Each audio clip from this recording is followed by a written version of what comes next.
Hey everybody, Craig Cottle, Director of Nature Reliance School, coming to you for part 2 of our fire building series here. What we're wanting to talk about is some situations where you have trouble making fire and you need some help. You need extenders, you need some helpers, you need basically some accelerants. So check out part 1 that you'll find right here of this video series. And in this one, what I wanted to cover is, hey, what happens if your material, the things you're starting a fire, get wet? And what happens if your lighters, for example, get wet? So we'll take a look at that and see how all this plays out.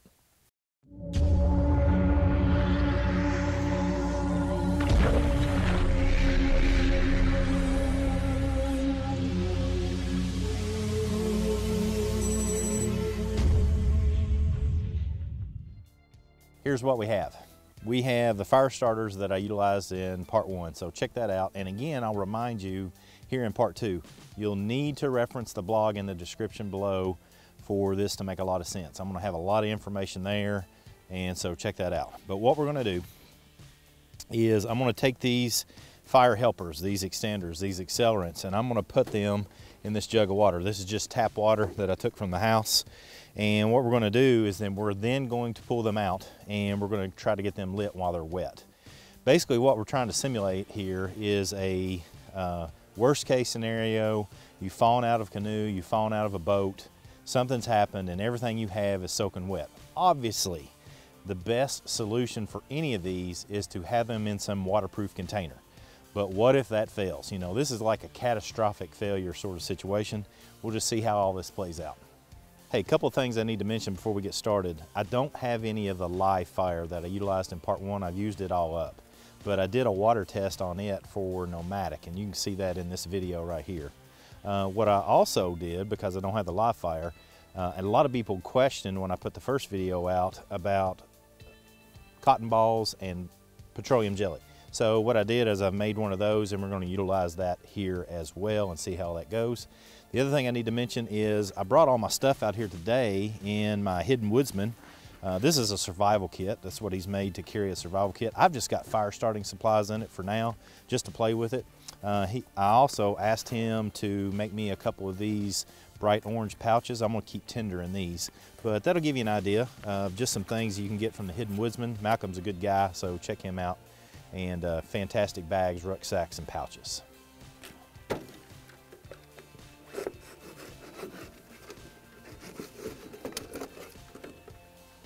Now that I've got a hole cut in my milk jug, let's start putting stuff in it. So this is the ferro rod from Midwest Woodcraft. This is the Exotac Titan Light. This is one of the Exotac Bic lighter sleeves. Oops. This is a Bic lighter with nothing on it. And this is a Zippo lighter with nothing on it. Now we're going to put these extenders in the water too. Trust me, I understand. This comes in a package and it should stay in the package, but we're going to put it in the water anyway. We're going to take the cotton ball, put it in the water, uber fire. We're going to take the top off, putting all this in the water. Trioxane, fast fire, wet fire. Now I'm going to shake it all up, make sure everything gets wet. Make sure that doesn't cause some sort of chemical reaction. And then we're going to pull it out and see what it does. So again, what we're wanting to simulate is you've fallen out of a hunting boat, duck hunting, out of a canoe, fishing or something, cold weather, and everything you have is soaking wet. It's only been in there for about 3 or 4 minutes. So I'm assuming that's going to be close to what it would take for you to get out of the water. And now you need to make fire. Let's see if this stuff will work after it's soaking wet.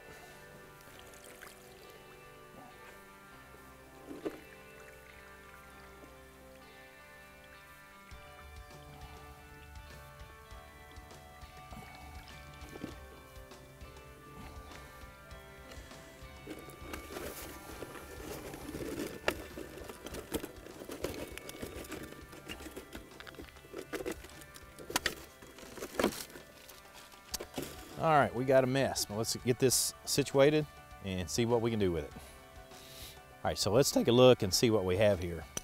First off, the large ferro rod from Midwest Woodcraft, no questions there. Doesn't matter if it's soaking wet, it's good to go. The Bic lighter. Regular Bic was not in any sort of container. If you've ever done this before, this is no good now. It'll take quite a while for this to dry out, about 30-45 minutes. You can take it apart, but that's a lot of effort, in my opinion. Take a look at the Zippo. Zippo is full of water.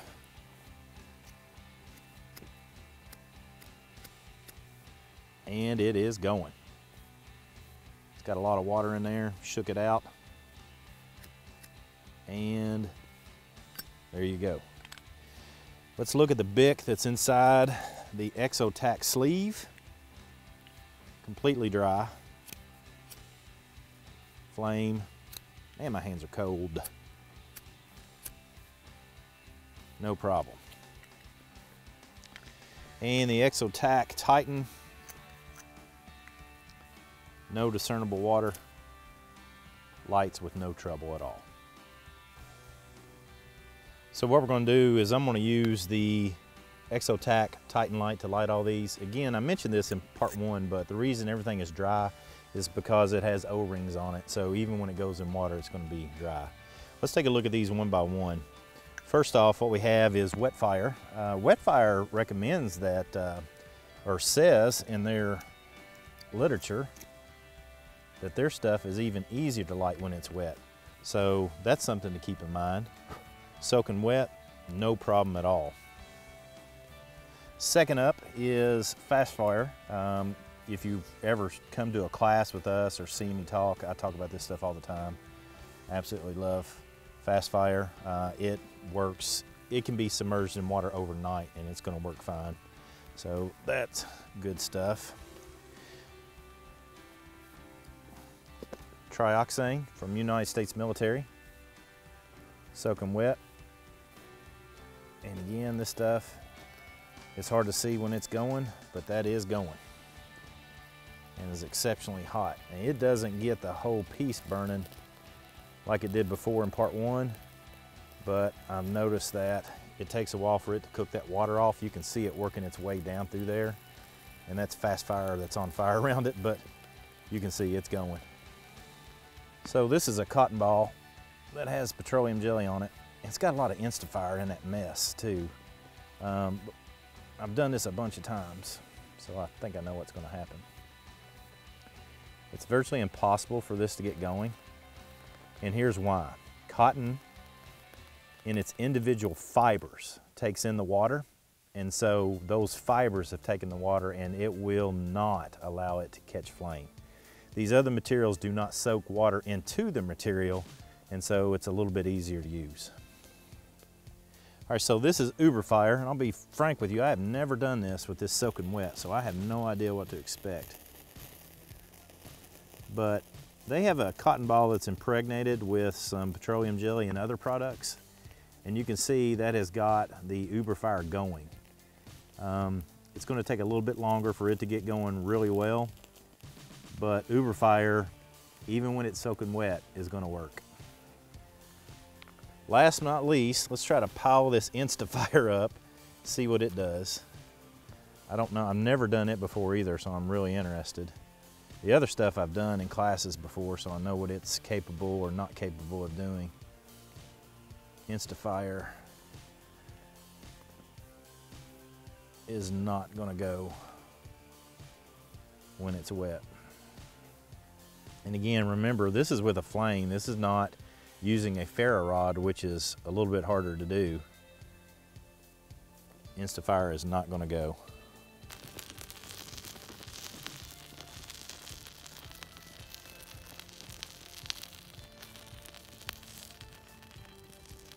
Hey there, so there you go. Catastrophic failure, falling out of canoe on a fishing trip or duck hunting trip or whatever it might be, a nice big bass boat in its cold weather. You want to have some supplies for you to be able to make a fire, so this will give you some ideas. Don't forget, this is part 2 of a 2-part series on fire extenders, helpers, accelerants, whatever you want to call them, and that'll help you make the decision. I must encourage you to check out the blog. You'll see that in the description below, because I have all this information in chart form to make it easy for you to make a decision for what is most suitable for you and your family, your mission, your unit, whoever it is that you're working for. I'll tell you what I utilize. I always carry a ferro rod. You can pick one up from Midwest Woodcraft, any number of other suppliers, obviously.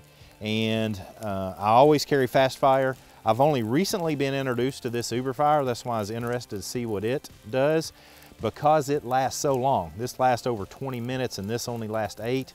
I think this is a great choice as well. And now that I've been introduced to the Exotac Titan Light, hey, it's a nice option for you as well. Watertight, carries tender in the bottom, and works. So that'll give you some ideas. Hope that helps. As always, this is what I do, but I do what I do so you can do what works for you. Come on, join in. Let's learn together.